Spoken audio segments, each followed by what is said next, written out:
இன்னைக்கு எல்லாருக்கும் தெரியும் அமித்ஷா வந்திருக்கிறாரு. நேத்து வந்திருக்கிறாரு. நேத்துல இருந்தே அவர் வராரு.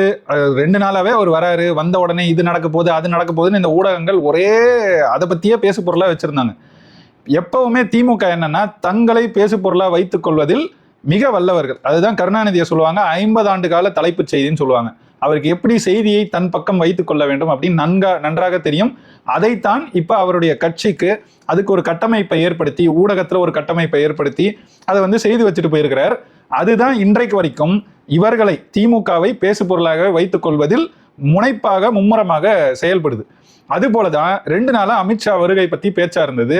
திடீர்னு அமித்ஷா இன்னைக்கு தான், அதாவது நேற்று இரவு வந்திருக்கிறார், சிலர் சந்திச்சிருக்கிறார் சொல்றாங்க, அது நமக்கு தெரியாது. ஆனா இன்றைக்கு நிறைய பேரை சந்திக்கிறதுக்கு திட்டம் இருக்கு. பெரிய பேசு பொருள் ஆகிற அளவுக்கு பல மாற்றங்கள் நடக்க போகுது. குறிப்பிட்டு சொல்லணும்னா அதிமுக கூட்டணி இறுதி செஞ்சு அறிவிக்க போறாங்க.